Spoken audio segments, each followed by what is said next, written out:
Welcome to China Tech Talk, a weekly discussion of technology and startups here in China. I am John Artman, editor-in-chief of TechNode, and as always, I'm joined by Matthew Brennan, founder of China Channel. And so this week we talk with Josh Gartner, the Vice President of International Corporate Affairs at JD.com, a rising star in China's e-commerce. And so we talk a lot about the company and kind of their strategy. But just in general, I think it's a really great opportunity to let listeners know more, to understand more about one of the largest e-commerce players after Alibaba. Yeah. What I found awesome was that Josh actually reached out to us because he's a listener of the podcast. So we do have some influential listeners, John. We do. We have a few. We have a few. Yeah, I'm sure Jack Ma listens to every episode, Pony as well. But that was really nice. Because he's quite into podcasts himself, and we touched upon that at the beginning. But obviously, he's really in touch with everything that's happening with JD. They've got their fingers in a lot of pies. They're the big e-commerce player, or one of the big e-commerce players in China. And so we covered a lot of details, and actually it's a long conversation. We could have kept going for another half hour, an hour, I think, because we were covering a lot, and there's a lot to talk about in this space. JD is one of those players that is, I don't know if you're not in China, you probably won't be aware of how important they are getting here. They have a completely different business model from Alibaba, as we discuss in detail later on, and so they're much more close to being more like an Amazon of China. So everyone's talking about Amazon now in China. JD, there's lots and lots of similarities here of what's happening with their strategies. Yeah, and I think that as Josh explains, there are some points where JD's future was in question, and I think it's one of those companies and CEOs that have really shown a very deep, intuitive understanding of the Chinese market and of the Chinese consumer, and so it's fascinating to hear Josh tell that story. But without further ado, now we give you Josh Gartner.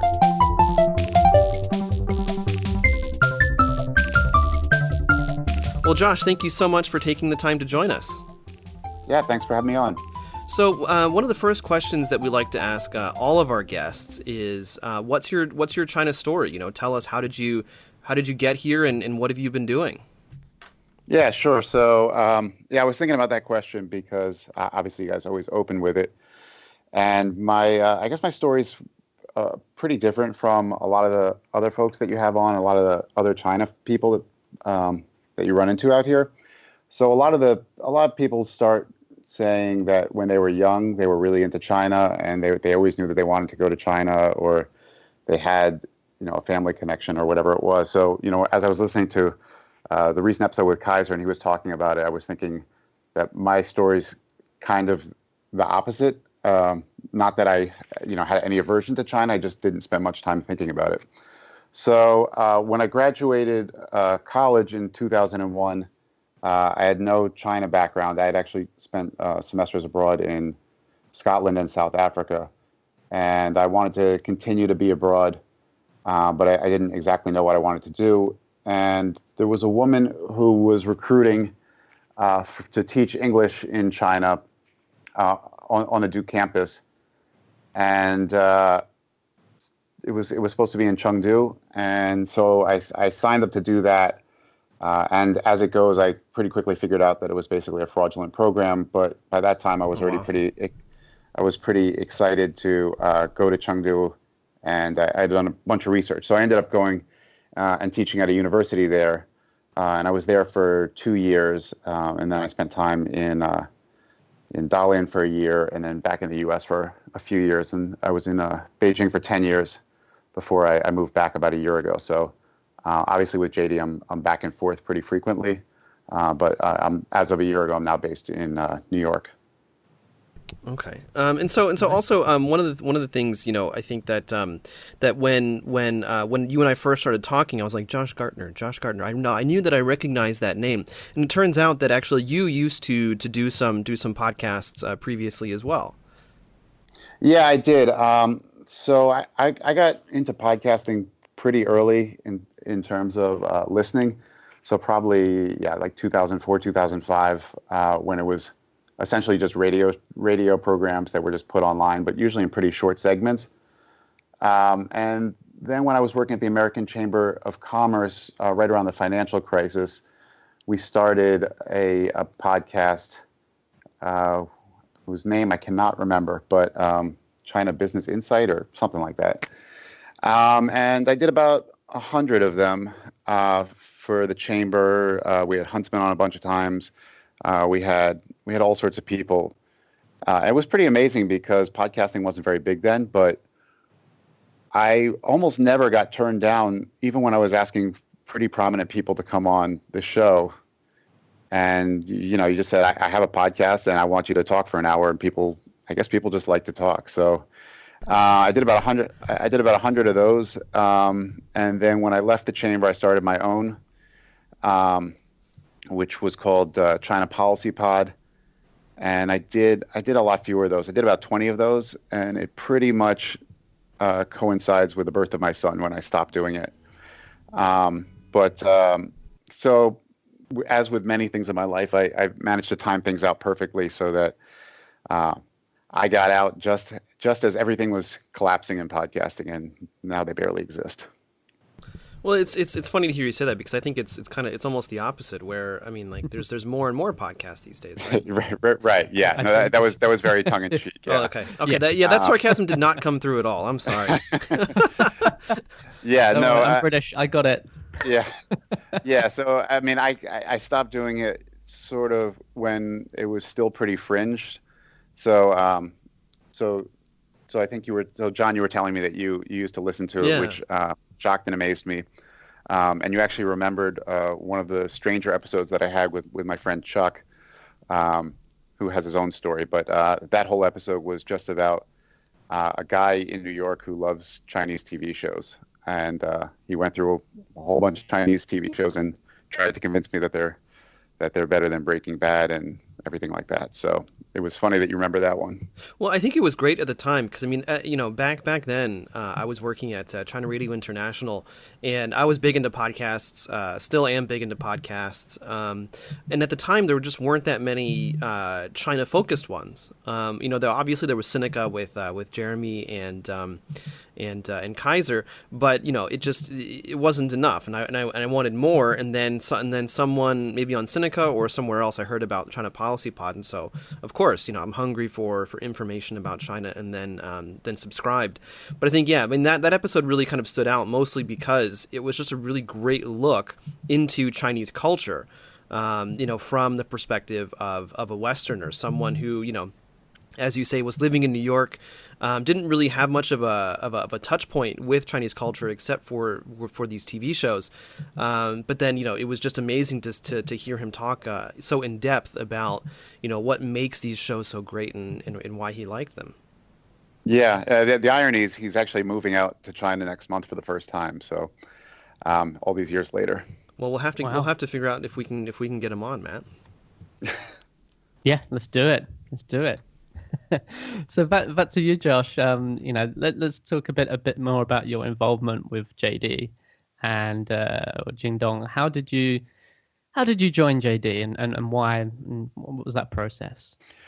Sure. So I was previously at a PR communications firm in Beijing. I was with them for about 3.5 years, and JD was a client. They were then 360 and so that was about 5 years ago. So they were pretty small certainly in terms of international recognition. I think that they were actually bigger than people realized, but it was a household name in China, particularly for electronics. But I don't think it was really thought of as a serious player at that point. And especially with international journalists, they knew the name, but I think it was kind of, they thought of Amazon, one other player we don't need to mention, and then there were sort of 8 small players, the Dongdongs of the world. And I think even though we were significantly bigger than a company like Dongdong, I think that most reporters didn't really have the frame of reference to differentiate us. So it was kind of, we were one of a sea of many small e-commerce companies, which was, I think it was partially accurate, but even at that time, we were already a pretty clear number two. But in terms of market share, it was much smaller. So I worked with them on the agency side for about a year and a half, helping to build up the name and getting a broader reputation. And then right around the time of the IPO, I moved from the agency side to in-house. And so that was, so they've been listed now for about, May 2014. So a bit over 3 years now. So that's right when I came in. Right. So for listeners who are less familiar with JD, just to give a quick background, how would you describe JD in comparison to Amazon, who I'm sure everyone's familiar with, most of our listeners outside China, and the company that shall not be named, also beginning with A. Yeah. I was kind of joking about that. I mean, obviously that's Alibaba. I'm also joking. It's fine. Yeah, but in terms of your positioning, in terms of branding, in terms of what you see as your competitive advantage. Sure. So, I mean, I think that this is something that people don't fully understand unless they're really paying attention to the sector carefully. And even some of the people that are paying attention don't quite appreciate that the business models between us and Alibaba, it's completely different. So from the consumer end, there are a lot of similarities. But in terms of the business model, we're actually much more similar to Amazon.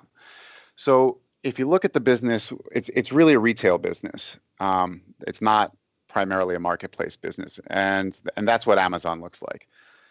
We own our inventory, we own our warehouses. We actually own all of our own and operate our logistics, which Amazon does some of, but not entirely, especially the last mile delivery. And then we do have a marketplace, but the marketplace is really for what we call long tail items. So things that are going to sit in warehouses much longer. So items like clothing in particular, where you're going to get different sizes, different colors. The turnover rate on those is going to be much longer. So generally speaking, we try not to sit on that inventory because it creates a larger risk for us. And frankly, the apparel companies know how to manage that inventory particularly well because that's their entire business. So we originally started as a retailer. We are in fact the largest retailer in China, online or offline. If you compare that to a market like the U.S., Amazon probably comes in at about number 7 in terms of retailers, with Walmart, who has a 10% stake in us, being a clear number 1. Amazon will probably move up those rankings once the Whole Foods sale completes. But it's just a very different market in terms of where retail is online versus offline, because just the history of China and the fact, all of you guys have been in physical stores in China. It's basically a nightmare experience. So when online came in, when e-commerce came in, people were pretty happy to stop going to big department stores where you had to get tickets in different places and walk around and try to figure out what was going on, and moving online. So it was much easier. But going back to in terms of the business model, we can do things quite differently from a marketplace. So we're really controlling the entire process from procurement to that last mile when the delivery person shows up at your door. So there are a lot of different implications for that. One thing is that we have an enormous amount of data because we start early in the process and we go all the way to the end of the process. It also means that we can do quality control quite carefully because we're procuring our own products and we're running our own supply chains, and so we have a lot of control over that.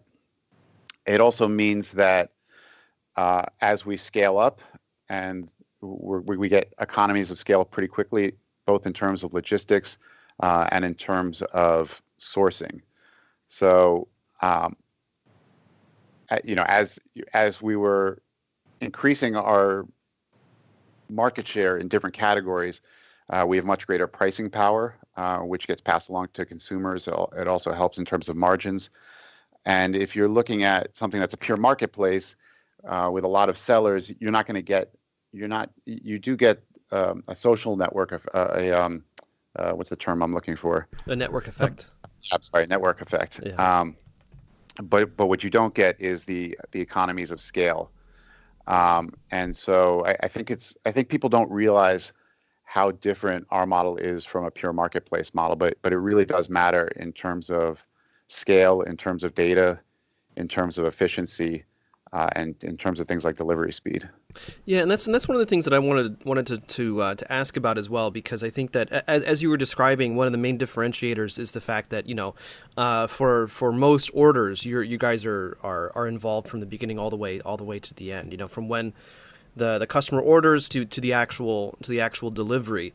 And in China, that's actually a bit unique, or at least when you started, when JD got started, it was unique, in part because of the costs of building up that logistics in infrastructure. You look at Alibaba and Taobao and Tmall, and a lot of the logistics portion is powered by third-party delivery companies, whereas you guys basically have your own in-house delivery company. So can you tell us more about that? I mean, how was it difficult to create that logistics system? Yeah, so we started doing that and planning for that in about 2007. And when we looked at the business at that time, and we looked at what customers were complaining about the most, it was about 70% had to do with the logistics and the delivery. So we were using third-party companies, and packages would be damaged, they would disappear, they would be late. And we just decided that because of the way that we're positioned in the market, where we're providing authentic products, where we want to have high quality products, it just didn't make sense to have a low level of delivery experience and still try to give consumers the best possible user experience. And this was really our Richard Liu, who's the founder and CEO. This was really his vision, and it was a very controversial vision. And there were definitely fights inside the company, and not everybody agreed. And some people actually left the company because they didn't believe in the vision. And in fact, some prominent competitors had at the time and in the years after publicly criticized it and said that this was setting us up for failure. But Richard was quite certain in his belief that the way to win over the Chinese market long term and the retail market long term was to be able to have extremely fast delivery and extremely professional delivery. And there was a fair amount of upfront cost, but again, because of the type of business that we're in, as we've scaled up and as we've gotten national reach, that's the marginal cost on a lot of that stuff goes way down. So it becomes much more efficient. And I think what you see today is that companies around the world, not only in China but certainly in the U.S., are looking at what we've done, and they realize that if you can make it cost efficient, it makes a very different level of service in terms of e-commerce. So you guys know, if you order stuff in the morning, you're getting it that afternoon. If you order it at night, you're getting it the next morning. I live in the U.S. now, obviously, and once you're used to that level of service, it's actually pretty hard to go back. So, I order stuff from Amazon, from Walmart, from a lot of other sites, and they're all really good experiences. But if you want that immediacy, they don't really have it down yet at the same level that we can do. Yeah, it's quite impressive in China, isn't it? The level of logistics, what they're able to achieve in terms of is very, very developed. I think if you come to China and you'll see that on the streets, there's all these guys going around in different bikes everywhere. And the sort of logistic network, not just for you guys, but also for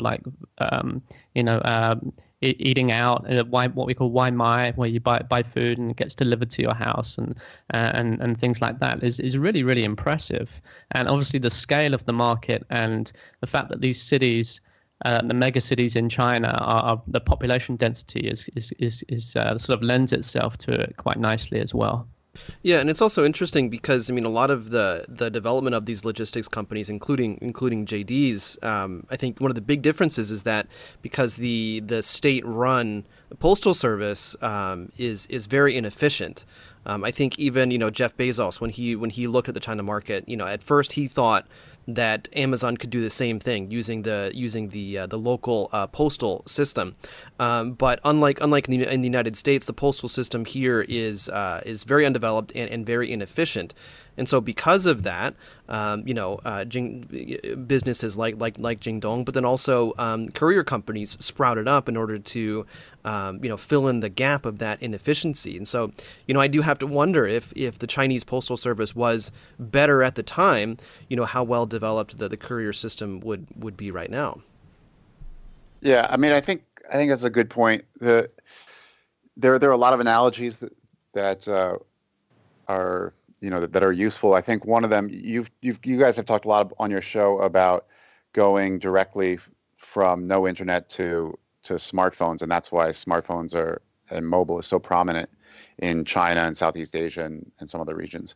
And you also have the example in a lot of, actually including China and Africa and places like that, where people had no phones and then they just went straight to cell phones.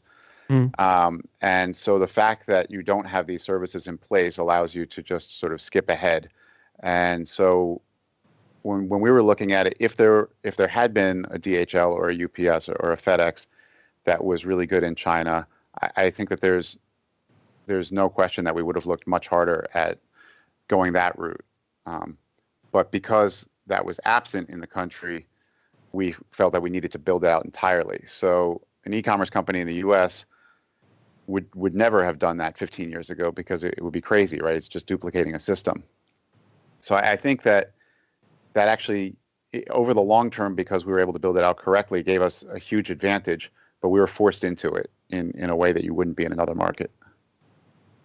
Yeah, exactly. Skipping these stages of development in so many areas, payments, credit cards is another classic example, right? When you because China's sort of almost skipped that level, and here they've skipped certain levels. They're able to embrace the future so much better than other more traditionally developed markets are. Yeah, it's the classic legacy problem.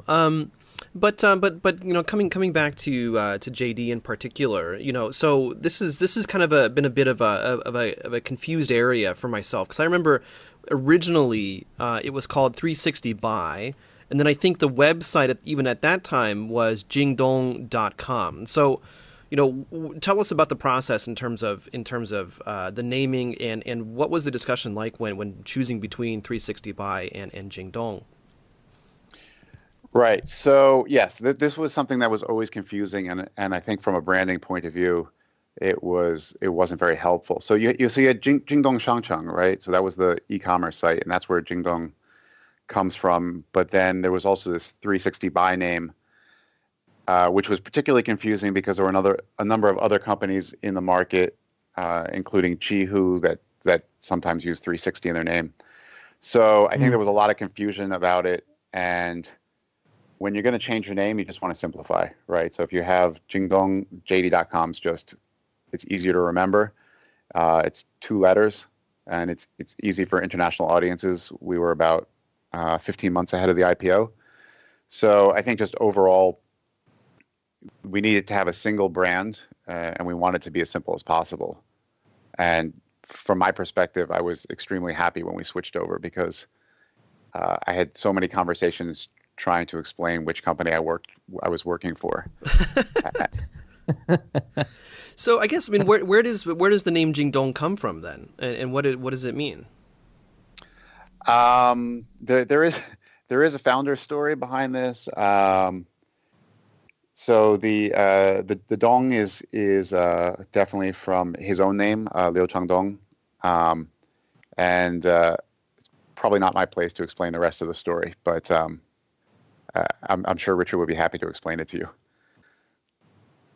All right, well, cool. So what's the name now? I mean, because I see in the press a a lot of times, sometimes it's referred to as JD, sometimes it's referred to as JD.com. So what's the official name now? Well, I mean, the official company name is JD.com.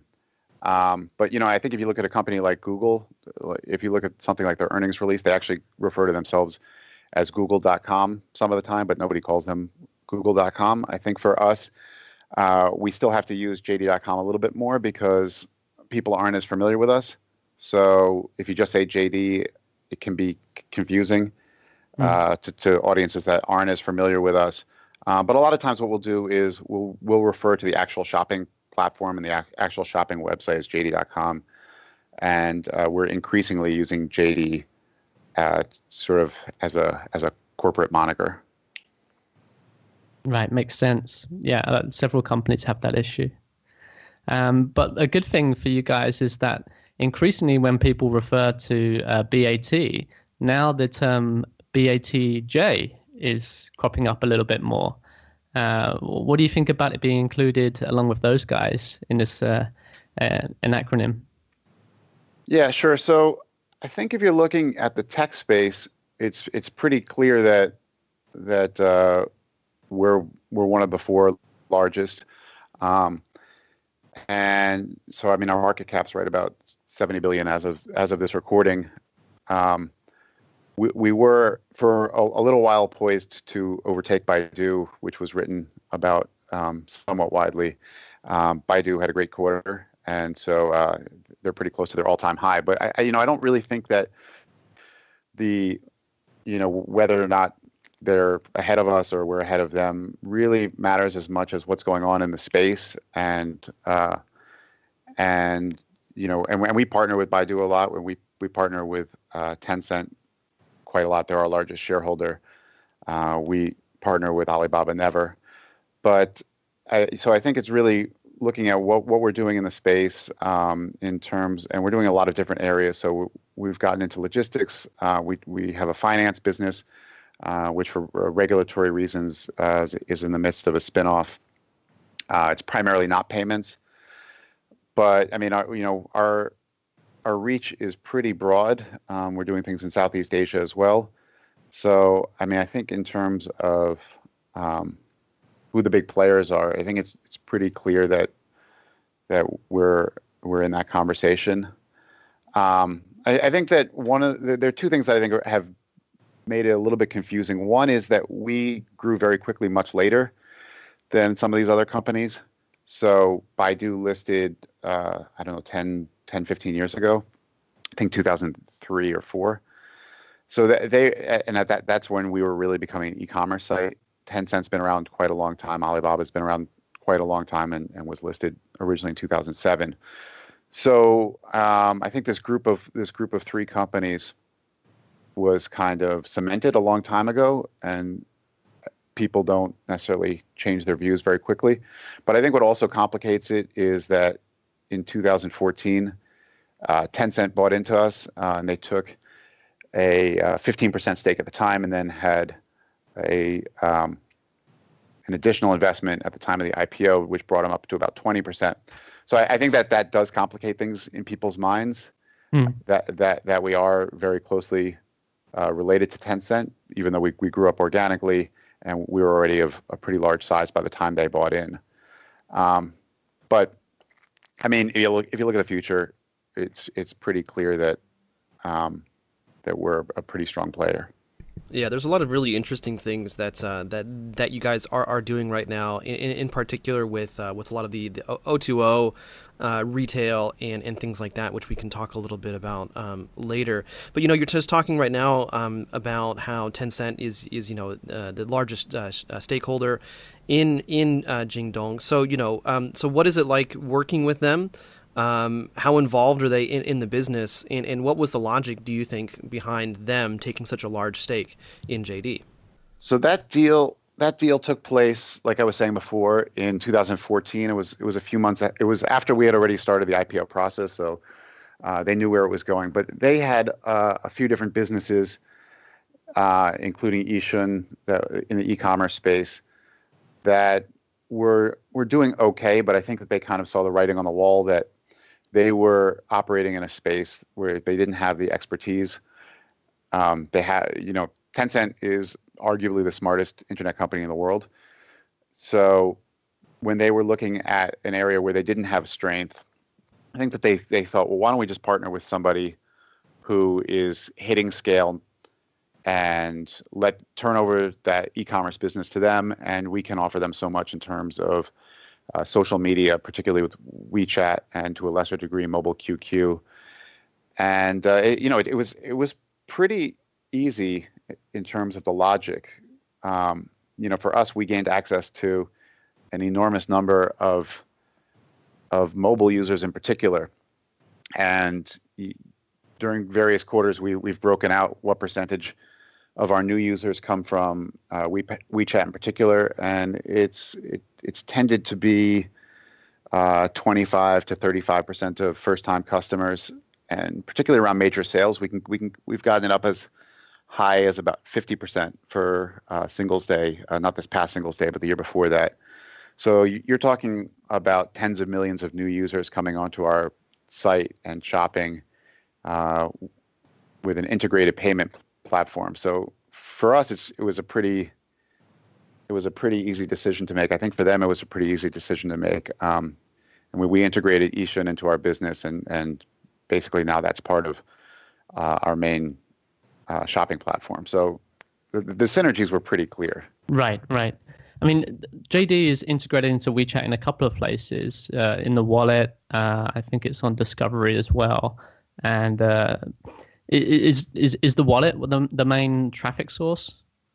I would assume it would be under Discovery. Discovery would be what we call that a level 2 access point. So you get the 4 buttons across the bottom, one of which is Fashion or Discovery.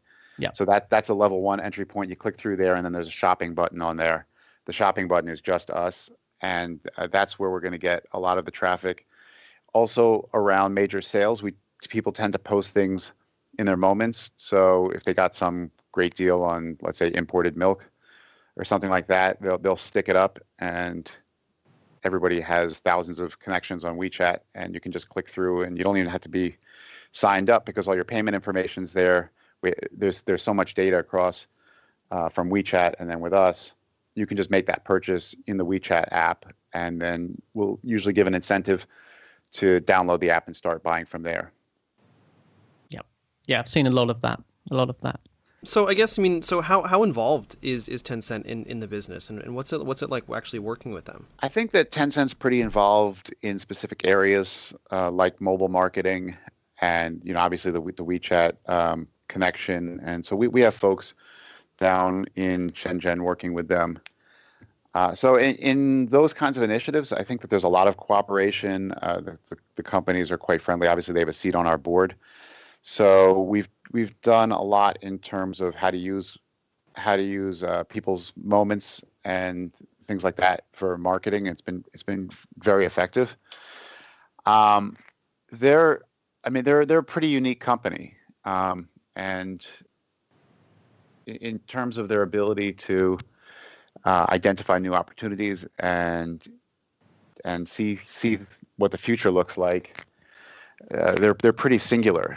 And looking globally, so if you look at what Facebook did in terms of buying WhatsApp, it's pretty clear that they had an eye on what Tencent was doing with WeChat, and that was before Tencent had really figured out exactly what they wanted to do with WeChat. I think this is not based on inside information, but based on public reports. I think it was clear that at one point Tencent was considering buying WhatsApp as well.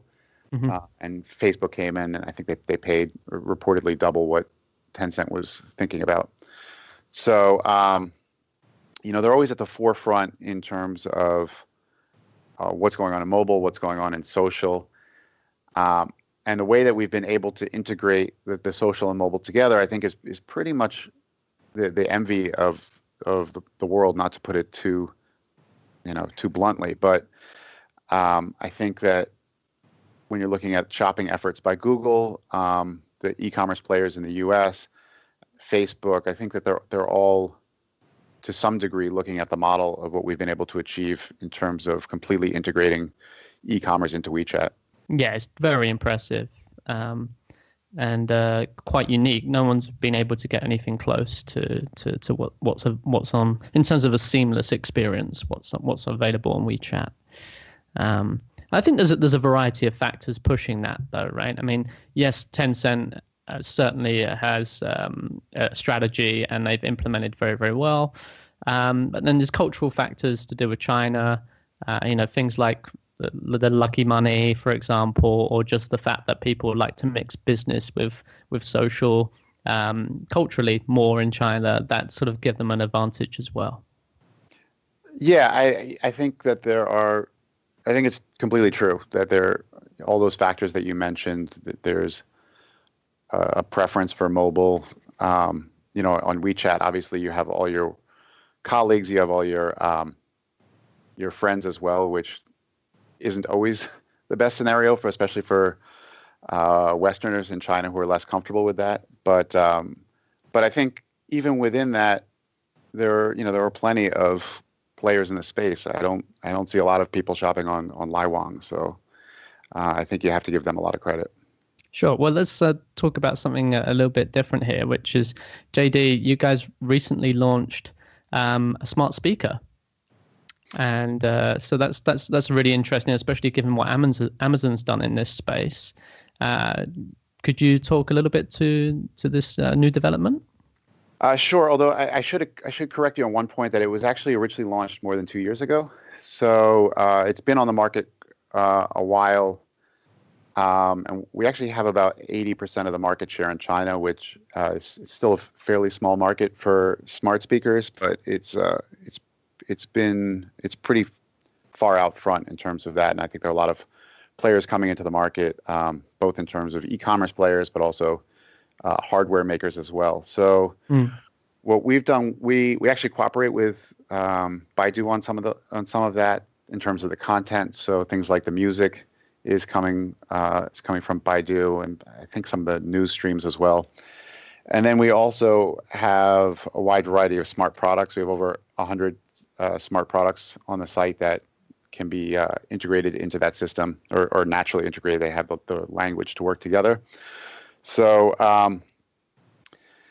so I mean, it's already pretty large in terms of what we're doing, I think, and in terms of the market share, but the market is still quite small. So I think the question is just how much it's going to take off with sort of pushing beyond very tech-focused people who I think are already using them and becoming a more mainstream product. Well, yeah, I mean, because that's kind of the question, because in particular with the Chinese market, it's very fragmented, and already we have Alibaba, they just released theirs, Xiaomi has one, you guys have one, and then as it is in China, there's this long tail of other people coming out with their own smart speakers, and so I mean, with such a fragmented market, I mean, is there room for this hub that connects devices in the home, and how difficult do you think it would be to actually create something that might dominate that space? Right. So I mean, you're right. There are a lot of players in the market, and I think like we've seen in many other sectors, like cell phones, we're now seeing it with the bike sharing apps, that a lot of these smaller players are probably going to disappear. But like I was saying, in terms of the market that exists now, which is still young, it's actually, there are a lot of players, but it's not that fragmented because we do have the lion's share of the market. So I think the question is really how, if that continues, and how much the overall market grows. So I mean, so we believe that working with all these different manufacturers, Philips just put smart light bulbs on, made them compatible, and that just happened in the last week. So I think the question is really how much are people taking to smart speakers as an overall trend, and if we can continue to maintain that large share of the market as it continues to grow. Right. It definitely seems that China is behind the States in sort of this trend, just in terms of adoption from people and user habits. I don't see. Yeah, you described it well. It's very much tech orientated people using it now, but the average Joe is not really using these right now in China. And people were asking me recently, why is that? What do you think? Why is it behind the States?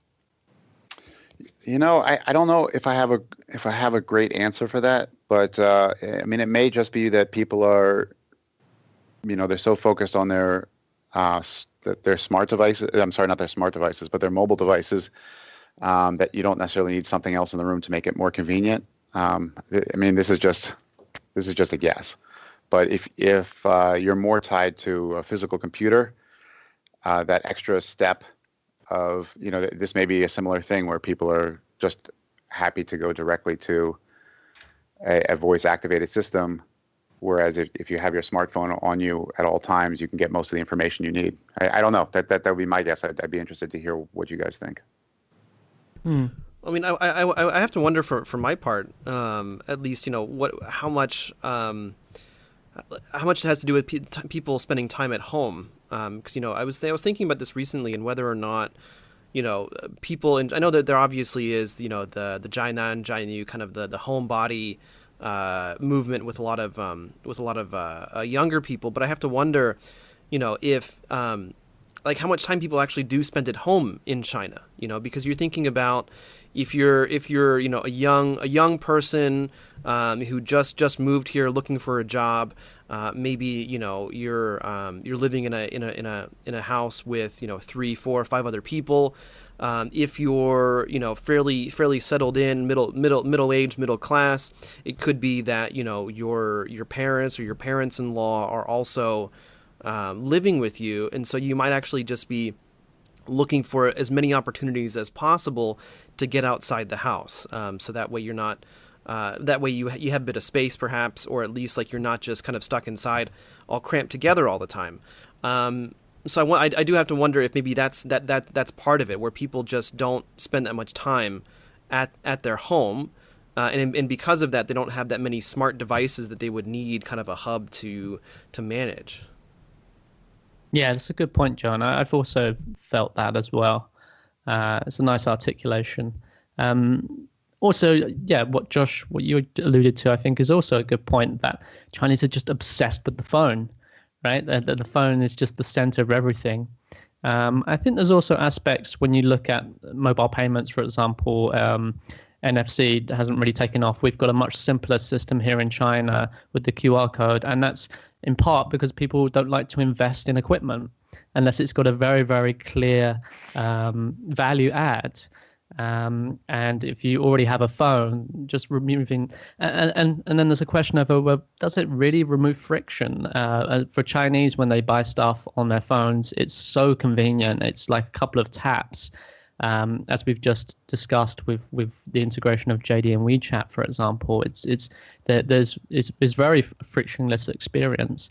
And then you also have a lot of I think another aspect is that you have a lot of deals. You always have special offers going on and discounts. Okay, today if you pay with Alipay, you get this off, or like this product's on. There's a festival going on, and there's this product on sale. There's so much of this that goes on in China. It's really crazy actually for a lot of people outside China when they realize how this is how it works, and none of that translates over into voice very well. But overall, I think those are good arguments, but I'm still yet to be convinced. I think there's something else at play that I haven't really got my head round. But I think it's a very interesting area, especially given how this is gaining so much attention in the States. But here in China, it's really just not a thing right now. But the potential is there. Yeah, I think so. But one of the bigger trends that is really taking off right now, as of this recording, we just published a video about Alibaba's Hema store, and we're about to publish a story about fresh e-commerce here in China. And as it turns out, actually, Jingdong is the market leader in fresh retail, or fresh O2O. E-commerce. I'm not quite sure, Josh, maybe how we should be we should be calling this this new business. But we're looking at Jingdong and their Daojia service. And so tell us about the Daojia service and kind of what the logic is behind creating this.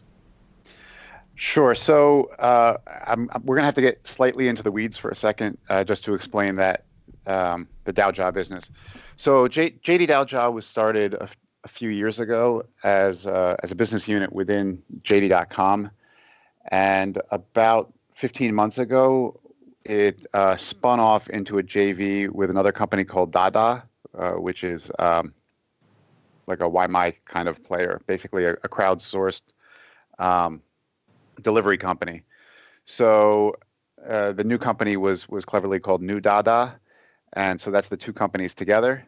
And so the JD Dow, so we own 47% stake in that, and Walmart's put some money into, because we do a lot with Walmart in terms of JD Daojia. So just to be clear, they are in fact a separate company at this point, but we are the second largest investor in it, and we work very closely with them. So what we are able to do is we can connect them with the Walmart stores, and we can connect them with another company called Yonghui, who we have about a 10% stake in, which is the largest fresh supermarket chain in China, but by a pretty large margin in terms of fresh produce. And so for Walmart, I don't have the exact numbers, but it's in the range of 130 of their stores are connected through JD Daojia. And for Yonghui, I think it's actually even more than that. So what you can do is you can order fresh products, and from Walmart, I think some of the fast-moving consumer good, everyday type of products as well, through the JD Daojia app, and then that's all delivered within an hour. So it really eliminates the need to go to the store, because the immediacy is just as fast as if you planned the trip to the store, went into the store. And as we know, shopping in China in physical stores is not always the most fun experience. And the food gets to your house almost immediately, and it's generally sourced from your neighborhood. We do also have a fresh business that's on our own platform, and so that's growing pretty quickly too. So that's a lot of imported foods, so seafood and fruit is pretty big. Not as much imported vegetables because the margins aren't as good on that, but kiwis or zespris from New Zealand, and lobsters and shrimp from Canada and stuff like that. So that's growing pretty fast because there's such a large demand for imported goods. But so those are two different but related offerings that we have. One on JD.com directly, and then also the O2O or omni-channel type of outlets like JD Daojia with Walmart and Yonghui. Yeah, I was going to say, 'cause as you mentioned before, Walmart is a big partner as well as Ronghui. And for myself, I just started using Daojia a couple of weeks ago, and for my part, I have to say it's really, really nice. My wife and I, there's a Wumei near our house, and so they have their own O2O partner that they're dealing with, and so we tried them out for a little while, and we were actually quite disappointed in general. Just the service wasn't that great, and it was also quite slow. They would say that it'll be delivered between this time and this time, and it never actually was delivered at that time. Sometimes it was delivered within an hour of our order. Sometimes it was delivered as late as the next day, and so that was obviously a big pain point for us. And so then we just switched to Daojia, and so far it's been really, really nice. Just because as you said, I mean, shopping in China is a huge pain in the ass, and because you have to walk at least 15 to 20 minutes in most cases, and then there's just a lot of people. And it takes, anywhere between 30 to 45 minutes, maybe even up to an hour just to check out, depending on how many people are actually in line at the time. And so I think that, these types of services, they solve a huge pain point for a lot of people. And then for myself, with kids, I don't want to take the time out on a weekend and go to the grocery store. I want to be able to take my kids out to the park, or have them take them to their classes and stuff like that. We're a bit Chinese in that we send our kids to a bunch of classes on the weekend. So we don't really have time to go to the grocery store, nor is it a pleasant experience. But with an efficient online, mobile-centric delivery service, we don't have to anymore.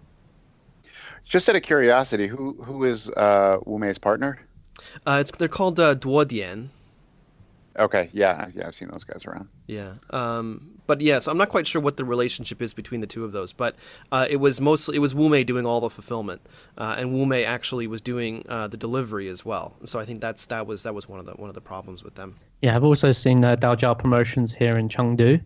I have yet to use the app, but I'll check it out. Actually, now that we spoke about it, it's piqued my interest. It's really good. But Josh, one of the things I kind of wanted to talk about a little bit, maybe slightly related to kind of fresh e-commerce and Daojia, is the convenience stores. And so there's been statements that JD wants to expand to a bunch of convenience stores across China. I mean, are you guys serious about that? And what's the strategy there?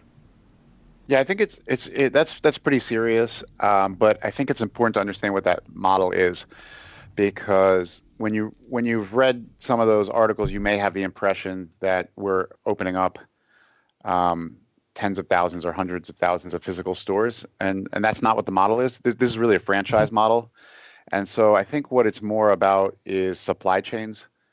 So, looking at smaller cities or rural areas, even there's always the local Xiaomaibu, the local convenience store, or I wouldn't even call it a convenience store, but the local grocery.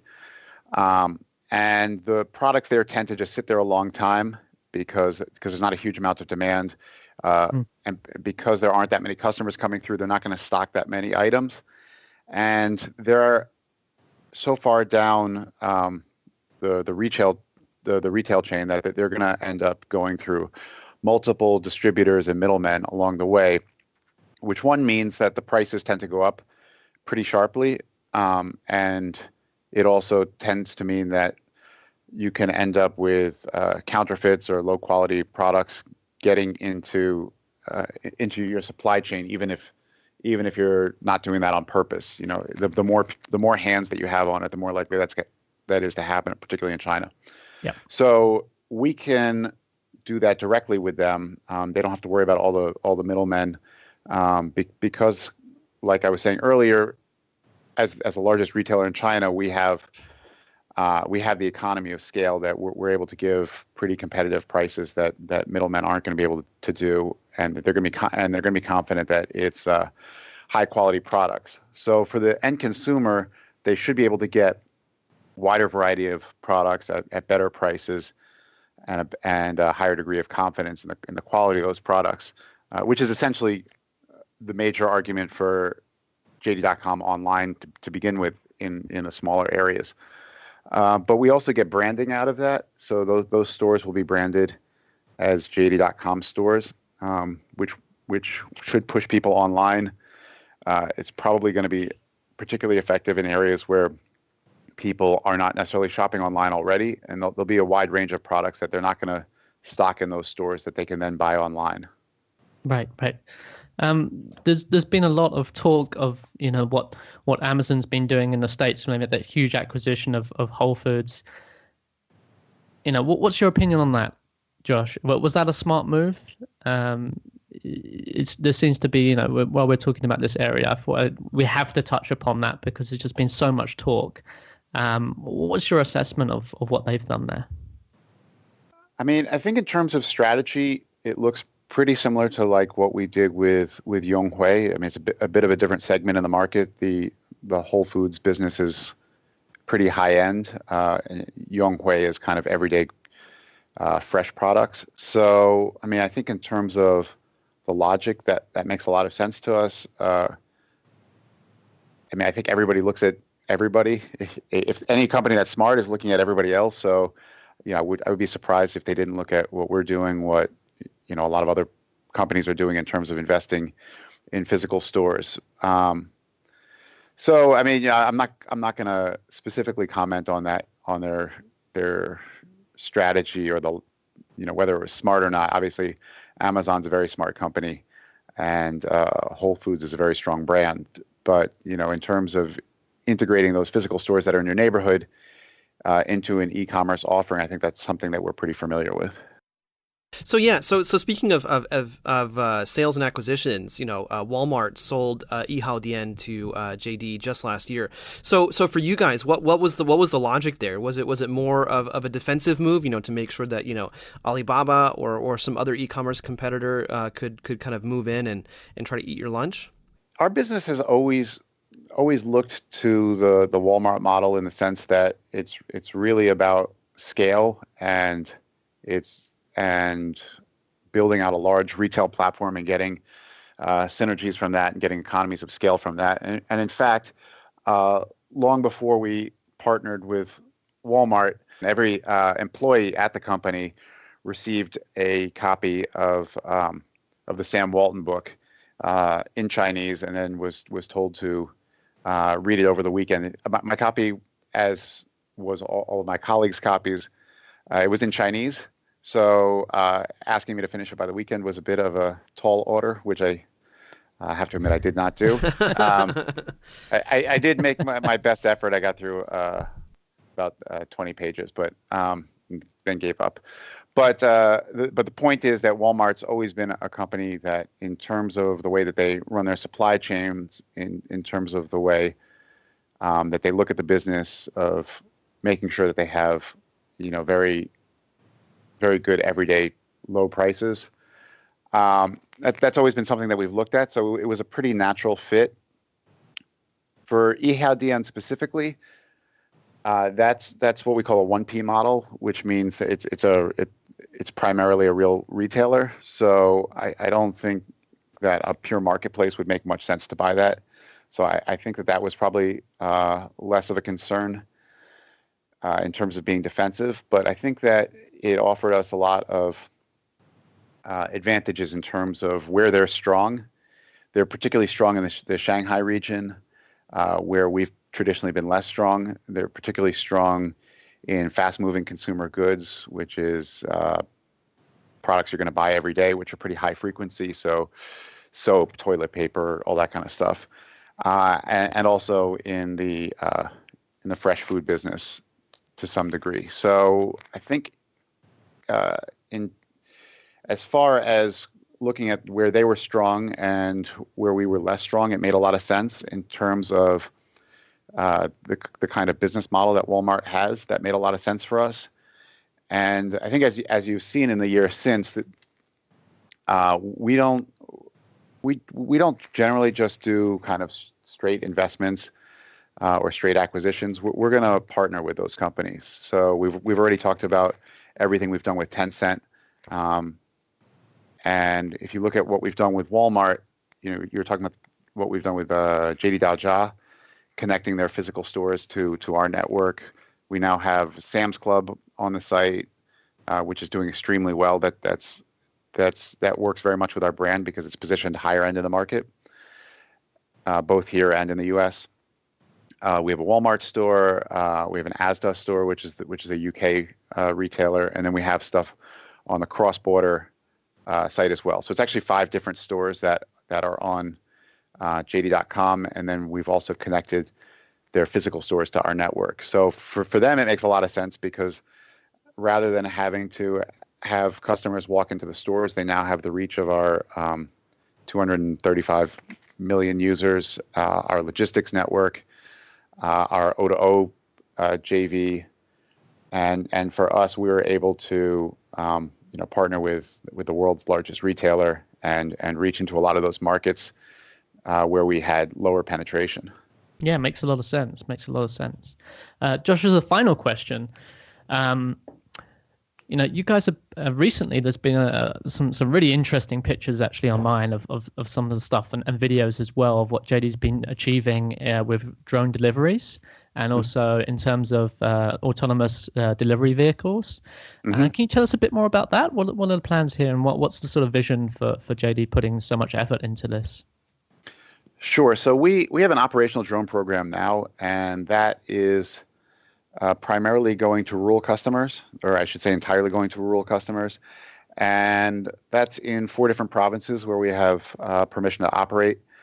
And so rather than go to the consumer's doorstep, what we do is we have somebody called a village promoter who has a number of different functions, including educating people in the villages about how to shop online and making sure everything goes smoothly. So those are commission-based workers.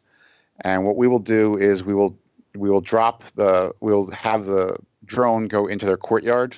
You know what the Chinese courtyards look like in the countryside. So it literally goes in over the wall, drops it down on a little mat, and then flies away. And then that person will take it the last 100 meters or whatever is necessary. So the reason for that we're looking at that model is severalfold, but a lot of those places are hard to reach in terms of the roads, and they're very cost inefficient. So you could be 5 or 10 kilometers away from one of our delivery stations, but the roads might be bad, the order density may be low, it may just be very inefficient. So for a delivery person to do that, even if you're just a half-hour drive away, you may be doing an hour-long round trip for a single package.